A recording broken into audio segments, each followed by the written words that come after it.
Oh, hello. Okay, so hi, I'm Halo Quin, and mm, I'm here to talk to you about finding your way into fairy. And I thought I'd actually start by reading you a little bit from one of my first books, um, which is entitled A Short Thesis on Fairy Anatomy. And then I'll introduce myself because, it's only fair that they go first. So, it is a well-documented fact that fairies have wings, unless they don't. But then they might have tails or horns or the legs of a deer or a hollow head or... Let me start again. Fae beings come in all shapes and sizes, often in a mixture of human and non-human parts, but not always, and very rarely plain. Being true to their nature, every Fae being shines as extraordinary in some way. So what does this mean? Since the Fae are often shapeshifters, being very rarely physical, what we see when they present themselves tells us something about what it means to be Fae. So to be Fae is to be winged with the power to fly as far as your dreams and to display your true colours proudly. To be Fae is to be crowned with horns, with the harmony of instinct and intellect to lead you truly on your path. To be Fae is to be extraordinary, to be so much yourself that you glow with it. And to be Fae is to walk between the worlds of humanity and Mother Nature, true to your own wild heart. To be Fae is to be an edgewalker, a world crosser, to be in your heart drawn to those liminal spaces in life and able to let your heart shine through those actions. You do not need to be Fae to be these things. There are other kinds of hearts, other ways, other lands. But for those that are Fae, need to know, to accept and to express their particular heart truth as Fae. So to be Fae is to be enchanted, to feel the edges of the worlds upon your skin and the core of magic in your heart. To be Fae is to be an edgewalker with delight in and love for the world around you, and a deep sense that all is connected, all is alive, and all is magic. I wrote that 12 years ago, and it made its way into, that's backwards, into my book, Your Fairy Magic. And when I first sat down to write what ended up being in that book, it was, as I say, 12 years ago, but already many, many, many years since I started upon that journey into fairy. And I wrote it at that point because I was going through a dark period, and I needed to hold on to and to remember what it is to be living in a world where there is magic and there are magical beings. And that was a little bit of me exploring and going, okay, what is it that we mean when we describe something as fairy, when we describe something as fae, however you spell it? So I'm Halo Quin. I am an author, as probably guess, and I've been working with and playing with and practicing with the fae and fairy magics, spirit beings, since as long as I can remember. As a child, it was often said that I was away with the fairies, and I don't think now that they meant it literally, but they were right. I was absolutely obsessed, shall we say passionate about them, whether it was through literature or art or through stories, right the way from I remember being 6 or 7, being taken to a fairy-themed shop in a town, in a village near where I lived, and just wide-eyed with wonder at the depictions of these beings that were otherworldly. But it wasn't just the fantastical, it wasn't just Mary Cecily Barker's flower fairies that people would show me that I was passionate about, that I fell in love with. It was also the spirits that I could feel when I went out in the garden, when we were walking through the woods, through the local park where the trees were, and there was just this sense of something else, something other that also felt like kin, like family somehow, but not human family, just close. And I couldn't articulate it, except that the closest thing that I could find was fairies. Now, as I got a bit older and I never quite grew out of loving Tinkerbell. I don't know why she gets such a harsh rap. Yes, okay, she's pretty and dainty and has the wings, but have you seen how cruel she can be? Have you heard the original stories of how she attempts to murder Wendy when Wendy appears in Neverland? Well, that comes straight from the old tales. The old tales of the wild ones, of the wild spirits, of the beings that are beautiful, often, but not always, and might look kind of like us, but aren't us. So as I hit my teens and I found the work of Brian and Wendy Froud and realised that I'd grown up on their stuff with my favourite film, The Dark Crystal, and I picked up a copy of the Brian Froud's Faery Oracle deck. And I remember in my early teens sitting on my bed in my room shuffling these and laying out the cards and again feeling these spirits coming close. And I'm thinking, that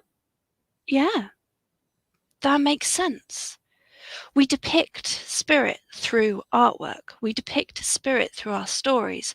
We depict the fae beings, the fairies, the fair folk in many different ways throughout our stories, throughout our images, and throughout our descriptions and our ways of interacting with them. So this is how I found my way, weaving through this connection with the other world and with those spirits. I felt them, and I saw them depicted in many different ways growing up. And I found the work of magicians and ritualists and people like R.J. Stewart, and then I found my way into paganism and all of these things. And people were talking about these spirit beings, and they were talking about how to build relationship with them, and I was there going, well, how could you not? They're there anyway. And it took quite a while, and over time I found that different people had very different opinions on the best way of working with fairy beings or not working with fairy beings. Different ways of depicting them. There are different traditions, there are different paths.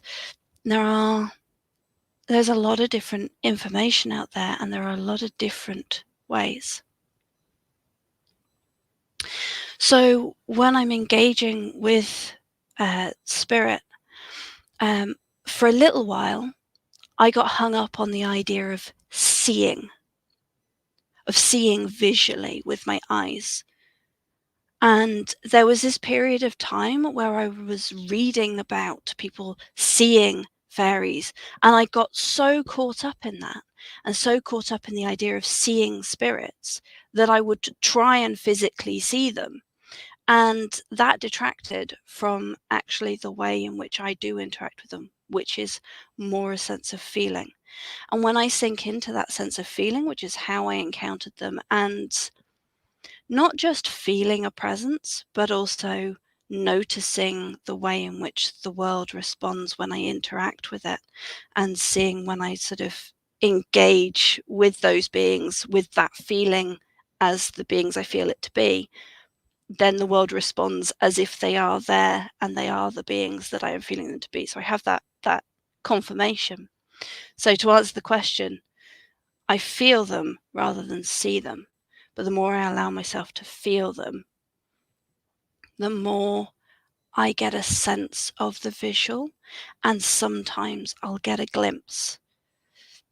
More a sparkle or a shimmer or a darkness, a shadow out of the corner of my eye than a solid thing every now and then.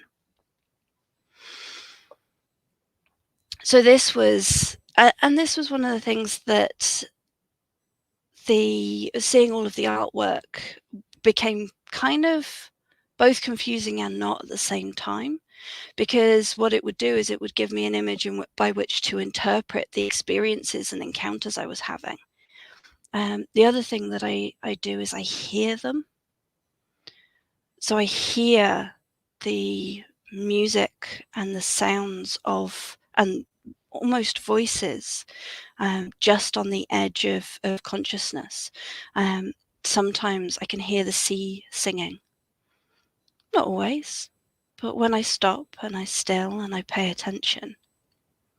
So it is the case that for different people you can encounter spirit beings, including fairies, through different senses. None of us are restricted to only seeing them. And when we because our culture has quite an emphasis on the visual as being the primary sense, then we can put quite a lot of emphasis on seeing as being the only way of proving that there is something going on. But when we begin to trust ourselves and trust our interactions and stop worrying so much about proving that there's something independent or objective, then we can actually be more engaged with it. And yeah, so absolutely. What we find throughout the folklore, up until the literary tradition around the Victorian era, is very commonly the beings that were described as being fairies, so that would still be, are not small at all, but large, bigger, giants even. And there's a very good book which I believe is called Fairies and Their Stories, A History by Diane Purkis, which talks about the literary presentation and going back behind that to the folklore and the mythological, the stories that were told before of spirits that became described as fae, whereby there's a process of diminutization, where they are described in smaller and smaller and less powerful terms as we hit industrialization, as we push back on the wilder world and make that smaller, and as we want to start denying the power of the other worlds. And one of the interesting things is that because we engage and we build our world through stories and we build our experiences through stories, that has quite a powerful effect in disconnecting a lot of people from those spirits and those energies. There's a certain amount of logic to it. If these are the hidden folk, the unseen ones, if these are spirits that we don't see, then presumably they must be hiding. And if we are living in a world where there are smaller and smaller wild places for them to hide, then they must be smaller. That must be how they're hiding. Of course, throughout the folklore, even before that, there were smaller beings as well as larger beings. So there's this whole range of descriptions. And what we find, and what you'll be noticing as I'm talking, is that the term fairy covers a broad range of spirits. So how do we know then, like what we're talking about? How do we know that we're engaging with fairy spirits and not something else?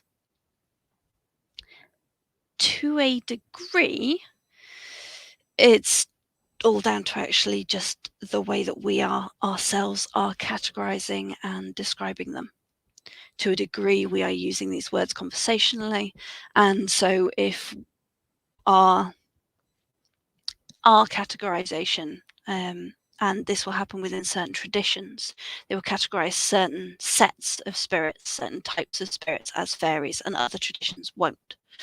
So there's a particular thing coming downwind of the Theosophists that describe elementals under the bracket of fairy spirits, as some people will do that.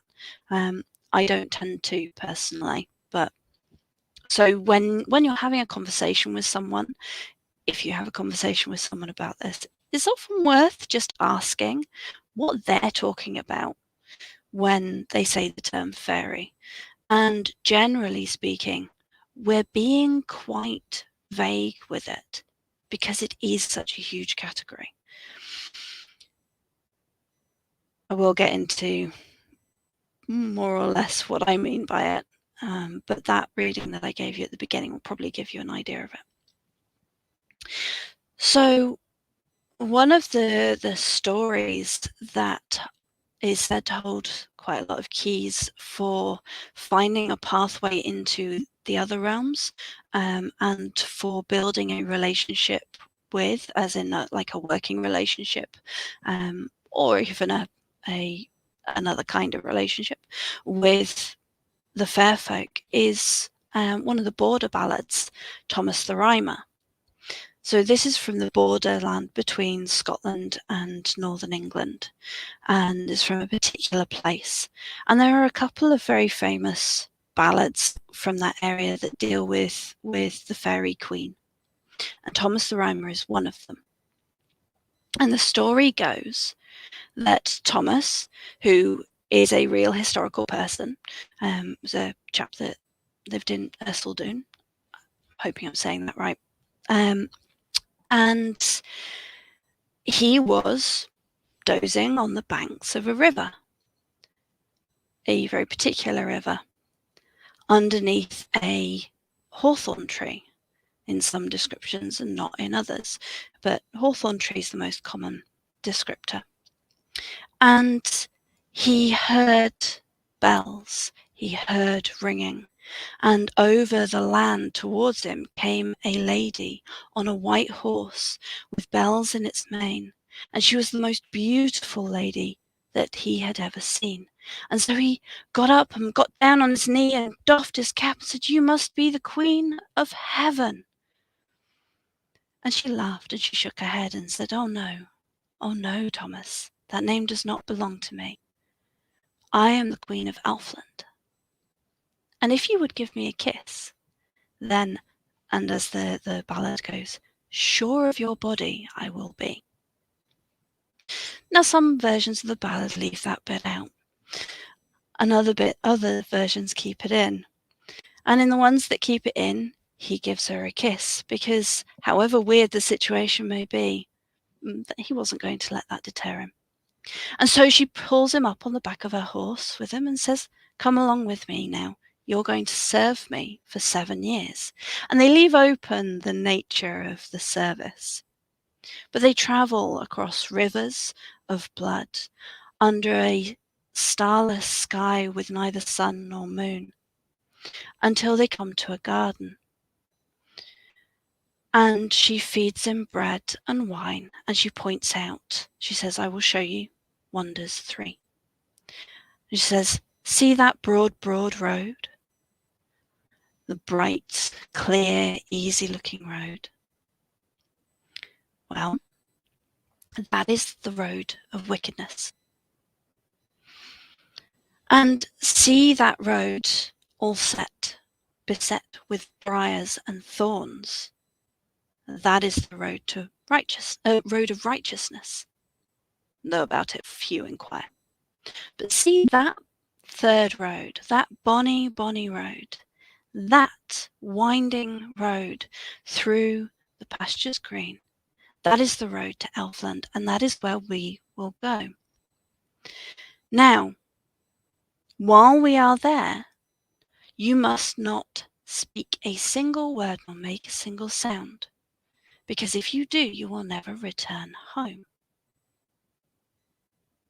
And they go, and 7 years pass, and for once in these stories, the human manages to keep to the taboos that are set. And after 7 years, Thomas returns home, and he has shoes of green, which is the colour of fairyland in these stories, and a fine cloak. And she gives him an apple and says, this is your payment. This apple will give you the tongue that cannot lie. And Thomas tries to refuse because he says that is not a good thing. That is a curse. That is no kind of payment at all. For if I cannot lie, then I will not get a fair deal at the market, and I will never be able to speak to a lady. And she says, hush, no, as I say, so it must be. And so Thomas returns home, having eaten the apple with the tongue that cannot lie, and he becomes a prophet. And there are records of his prophecies. And then after a certain amount of time, he disappears. And people say that he returned to his beloved queen. Now, what you'll notice through that story is that there are markers, and those markers indicate different things about the nature of the relationship between humans and fairies and these particular folk, and also the nature of our world and their world, and the sort of things that they value. In most fairy stories where there is an encounter between humans and one of the fair folk, there is some kind of taboo or guess or rule that is put upon the human to say, okay, if you keep to this, then you'll do well, and if you break it, then either you're stuck here, or you'll be thrown out, or you'll lose whatever gift it is that you've been given. And it's quite usual for humans to break that. The other common famous ballad that comes alongside Thomas the Rhymer is Tam Lin, where similarly a human man has been gone and joined the Faery Queen, but this time he's worried that she's going to sacrifice him to the devil, and you can see the Christian influence coming in here as part of the tithe that Fairyland pays to hell in order to allow them to stay. And he meets a lady, Janet, at the well or underneath the roses, and gets her pregnant, and then she comes and rescues him, and so he finds his way back to the human land that way. And in that story, the Faery Queen is incredibly furious, and says, if I'd known that this was what was going to have happened, I'd have taken both your eyes and turned your heart to stone and turned you into a tree so that you could never leave.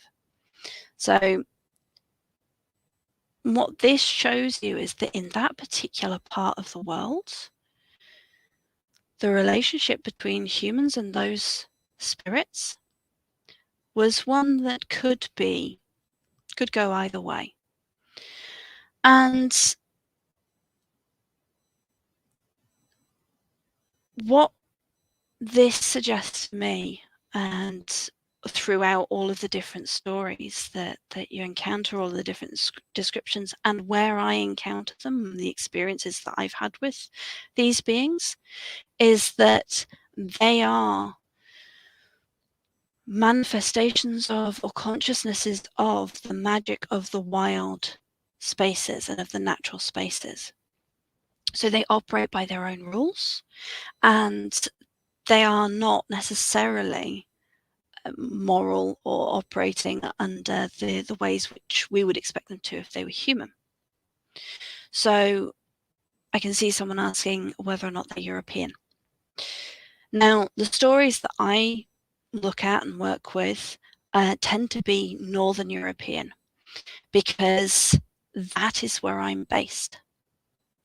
And if these spirits are the beings of the land and of the natural, they're not nature spirits as such in the same way that the spirit of a tree is, but they're kin to. So they have very, very strong ties to the land.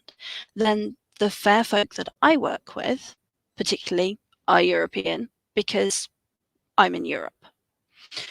But what you find is that there are similar spirits described in every culture and every land across the world. And they will behave differently. The fair folk of Ireland are slightly different, and the fair folk of Scotland and of Wales behave slightly differently to the fair folk, the elves, who are the equivalent in that sort of bracket, the Elvar. in the Norse tradition. There are slight differences there, and that's because the landscape, the weather, the environment is different. And so just like the cultures that grow up in those places, the human cultures, so too those spirits are going to be different because they are place-based. Now you get some that are also connected to families, and sometimes they'll travel, and that then you have those threads of Irish type fae or Welsh type fae or Nordic type fae being in places like America, where you've got lots of people from our cultures that have gone colonized over there, and they've gone with the people. But there's lots of accounts where the families that travel have to leave the relationships behind.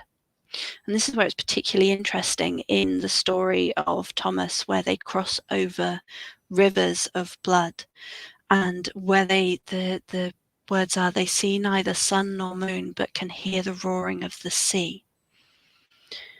And this has a sense of that roaring of the heartbeat, but also the implication of the sea. It's quite often in Britain that the island of the fair folk, the home, the origin of the fair folk, might be found also in the same place as the ancestors, which is across the western waters. So there's a little connection for you. Just as in the Norse traditions, the Alvar, that term can be used almost interchangeably between elves as we think of, which were popularized kind of by the Lord of the Rings and things like that. So when you think that type of elf-ish, but Alvar can also mean male ancestor in a similar way to Isir, which can sometimes mean female ancestor or a type of female protective spirit. So these connections, the connections between the fair folk and the dead, start to build up a picture of their relationship as spirit beings to us as embodied spirits. And there's something that I always came back to whenever I was hiding in the hedges, seeing sparkles and hearing the song and feeling them around me. And when I was very young, they did used to turn up as sparkles quite often. And just a sense of joy and delight tinged with a mischief that could be dangerous. Almost like I'd found myself in a puppy pile of wolf pups that had gone, yeah, you can come and play with us. But actually, they're wild, like wolf pups are wild animals, and the fair folk are non-human spirits. So there is a danger there, just as a caveat. So yes, anyway, I went off the track there a little bit. So yes, the connection between human spirits, the ancestors, and the fair folk. So again, talking of the human size, the sort of more human of the fae, and there's stories in Wales about the Lady of the Lake. There's one very particular famous one of the Lady of Llynefan who, and it's the story of the origins of the physicians of Myddfai, where a fairy woman came up from the lake and married a human shepherd or cowherd, and they raised family. They had 3 sons, and then he managed to break the taboo that had been set in place, and she went back. But their sons stayed, and she would visit them and see them by the lake, and taught them healing magic, and taught them healing and the properties of herbs.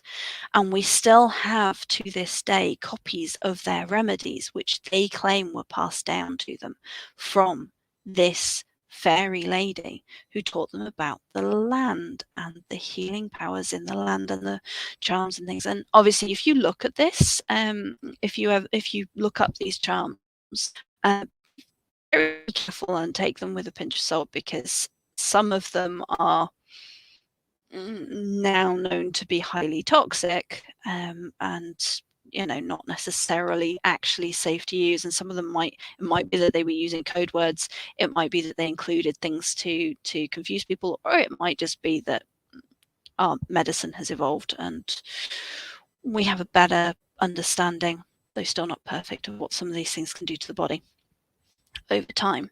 Anyway, that's a diversion.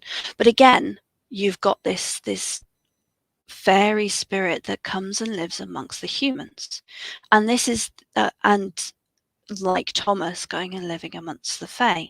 So there's quite a lot of examples of this cross thing, or the story of the fairy midwives, the human midwives who help the fairy ladies give birth and then are sent home. So there's all these sorts of things, and this got me thinking and meditating and exploring and asking, because in all of these things, they are beings themselves that you can communicate with and that you can ask. And so you can do your research and look at the stories, and you can look in the books, but you can also go and sit in the woodland, or even in your garden, and breathe in the fresh air and tune into that and ask and see what answers they give. And sometimes they might be misleading for reasons of their own.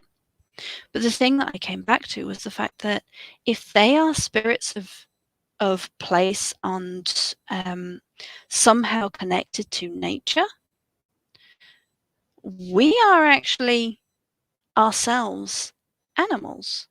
We are actually creatures of the natural world. We've just forgotten this. We pretend that that's not true. And we've divided ourselves and put a disconnect, a rift inside ourselves, in our minds and in the stories that we tell ourselves, that say that actually we're separate. But if they, in all their different varieties, are manifest spirits of the natural world, and we are spirits in natural bodies, so natural spirits, then there's a kinship to them. And I began to look at the different types of spirits, different categories of spirits, the ways people describe deities and angels and demons and all sorts of things, and chthonic spirits, titans, and the fair folk and elementals, and going, okay, there seems to be almost like different densities of energy here, different densities of spirit, or slightly different vibrations. And some of the spirits overlap more with us than others. And the fair folk are ones that are really quite close. Their energetic vibration, frequency signature, for want of a better word, seems to be really close. So I thought that was an interesting way of looking at that connection. But there's also something really important here, especially for the times that we find ourselves in, for the fact that we have told ourselves culturally a story that we are separate from, that we are not part of nature, that nature is out there, that we are above it, that whatever, all of those things. Whereas when we start re-engaging with the stories and the understanding of those worlds, then we start to perhaps find a way of healing that rift inside ourselves and going, they are kin, they are cousins to us, if you like. And if they're family and they're connected to place and to those wilder parts of the world, if the trooping fae come out of the sacred mounds of the land, if you've got the fae spirits that are close to, that live in the trees, there seem to be, again, close to that sort of, those types of spirits can be put under the same banner, then maybe we want to think twice about letting people go and cut down those trees, not just for our own benefit. Yeah. And so when we start to build up that relationship, when we start to work with them, as Karen has mentioned in the comments, we can find that they will work with us in order to help protect, thank you, you can see it on the screen, help protect those spaces. So when we lend our strength to them, and they will lend their strength to us. So one of the questions that comes up is why, and I will get back to the changelings. One of the questions that comes up is, well, why would we work with them if they are wild and sometimes unpredictable, if they are amoral and don't work like humans? And why would they want to work with us when we've done so much damage as a species? And it's like, well, the same reason that some of us want to work with them and some of us really don't think that they exist. Some of them are happy to try and work with us, and some of them couldn't care less, and some of them are actively hostile. So not all of them do want to work with us, which I think is perfectly reasonable. So when you encounter them, and if you go looking, then it's worth approaching respectfully and paying attention to the response that you get to go, okay, well, are you open to working with me? Or this is an area that needs saving, or this is a project that needs looking after, or these developers are going to cut down this ancient tree. Will you help me and team up with me and us saving this tree, for example? Will you work with me on this project? And sometimes you'll find the answer is yes. Other times just giving them the information helps for them to go, oh, right, okay, so that's what's going to happen. We can do something about it.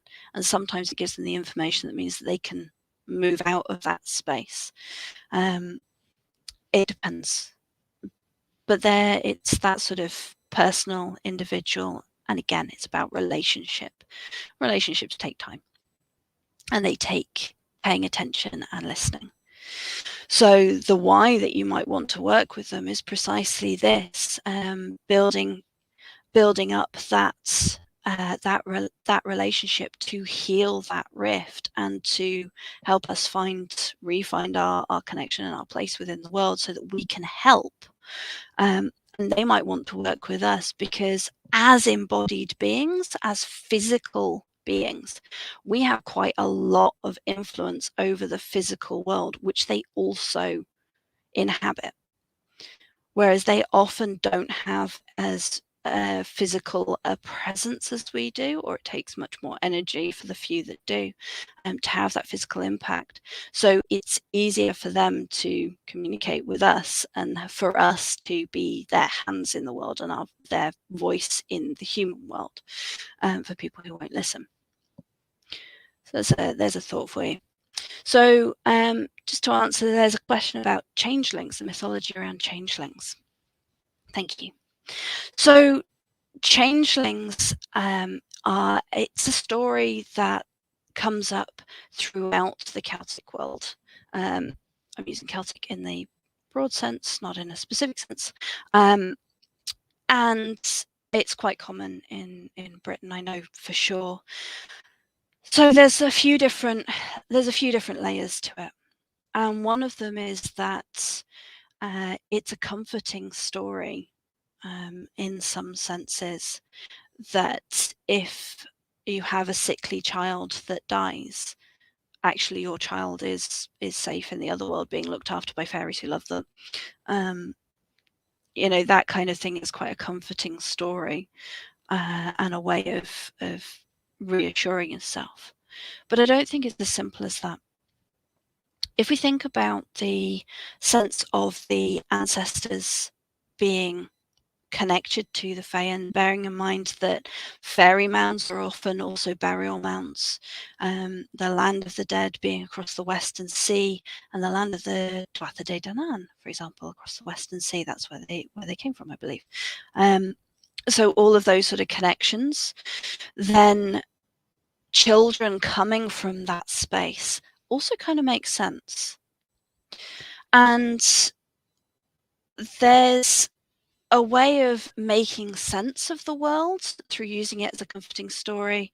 There's also a way of understanding our connection and our relationship to the world. Now, unfortunately, the concept of and the mythology of the changeling has been used frequently throughout history to do other people who are being strange harm. For example, there's a well-documented case where a man insisted that his wife had been replaced by a changeling and was actually not his wife, and that if he burned her, his wife would be returned to him.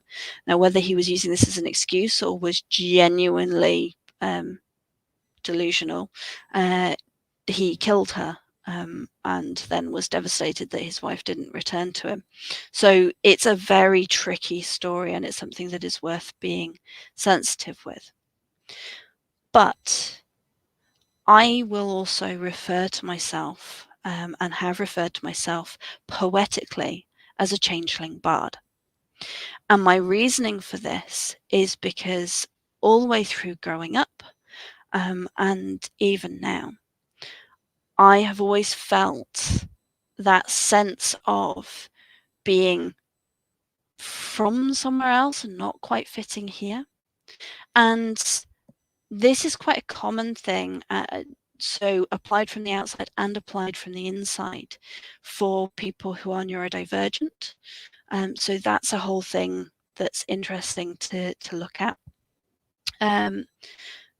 Yeah, so this concept that autistic children are changelings, or that the historical example of people going, oh no, I've got a changeling, that must be on us now referring back and going, actually what people thought was a changeling replacing their child was an autistic child. It's quite possible that that is where one of the reasons that story came from.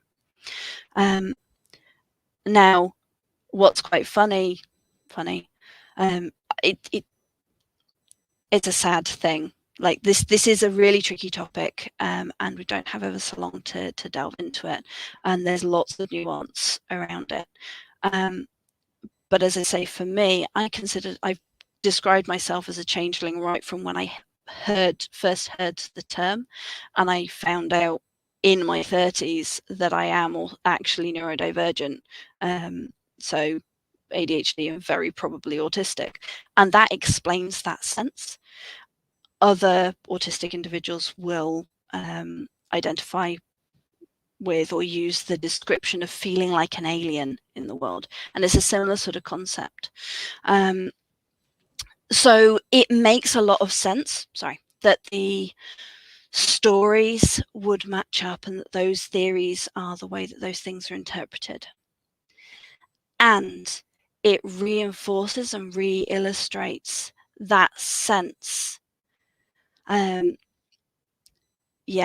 sense of connection and similarity between humans and the other world, and the fairy beings, and also that some of us are slightly different to others, and we can start to find comfort and find ourselves in the stories of fairy people coming to live amongst humans.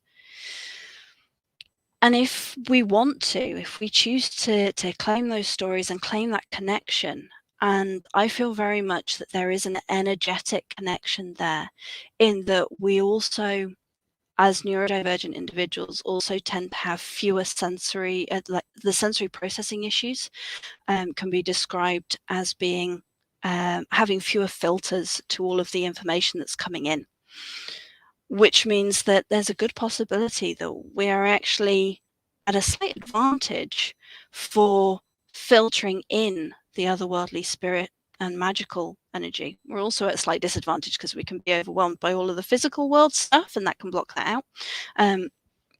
Swings and roundabouts. But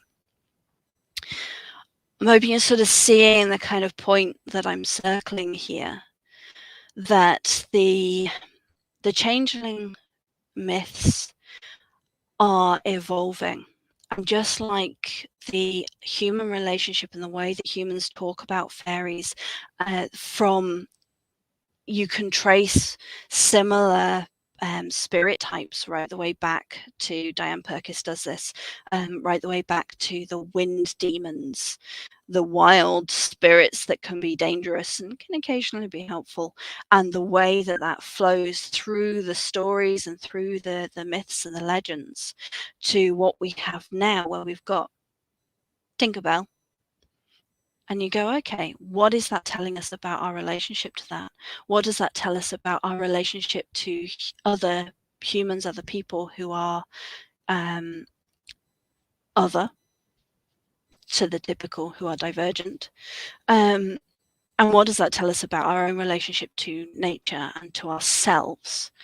And all of that brings up really interesting questions and really interesting things to mull over and to help us to find our place and our way of relating in the world. And then when it comes to the spirit and the magical side of it, you've got that thing of going, okay, what are these spirits? What are these beings? What are these energies? For some people, they consider them just to be stories. And I don't by any means, but the stories are also an important part of the picture. So you've got those stories, and then you've got these spirit beings, and what are their what is their relationship to us and how we are in the world, and what is that relationship telling us? And then who are we, and where is that energy and that magic, that wild natural spirit? Where is that magic in us? And in what ways does that manifest? And for some people, that will come out as a connection and as an impression of being Fae, of having Fae blood. For some people, it will come out in other ways. And the way in which we each choose to relate to that spirit, that energy, that magic, influences how we then engage with those spirit beings and our own magical practice. So I'd like to leave you. I'd like to leave you with some thoughts, with a suggestion for going forwards after this, because it's really important. If this magic is about relationship, and we haven't even gotten into the fact that historically the cunning folk, who we might now call witches, and the people practicing like traditional witchcraft, as I do, a lot of our magic is based on relationship with those spirits and those spirit beings, and quite often at points in history those were fairy type spirits. So there's that whole piece there. But if we look at it and go, okay, we want to start from a basis of relationship, in part to help us heal that disconnect between ourselves, the magic, and the natural world, and recognize that actually we are part of both the magic and the natural world, and the magic and the natural world are also inseparable. And once we heal the mental disconnect between where we are and the Fae beings, the spirit beings, and the magic that underlies it, then we, one of my favorite phrases, re-enchant our worlds. We're not enchanting them, we're re-enchanting them. We're coming back to that sense. So one of the ways of doing this, of building any kind of relationship, is through showing up. Thank you. So it's showing up on a regular basis, stepping outside if you can, opening the window if you can't, taking a moment, even if it's just to sit in your doorway, but going a little bit further if you can, to put out an offering or to sing an offering. Or one of the things that you can do is to tell your dreams to the spirits. so that they know that you are a spirit that travels between the worlds too. This I heard as something that some Aboriginal tribes in Australia do, and I'm like, yes, that it lets them know that we travel with them. And if you show up and you do that and you make that as an offering and you give yourself space to be aware of yourself and of them and of the world and that magic in it, you can begin to sense them, to know them, to hear them, and to find those threads and the ways in which they show themselves to you, just as they did for me when they were pushing me towards looking at Tinkerbell and the Flower Fairies and Brian Froud and the Dark Crystal and all of those spaces where I could get a glimpse of those spirit beings and those energies in a way that was safe for me as a child, and then the folklore later on, and the wild world as I get older. Thank you very much for joining me. Thank you very much for your comments. I'm Halo Quin. You can find me on haloquin.net with my books. I've got another one out in August called Photos, Fairies and Spirits, which is already up for pre-order in various places. And would love to see you about. Come find me on Facebook. I've got a Halo Quin author and all sorts of things. And yeah, I look forward to seeing more of you in the world. Happy relating. Bye.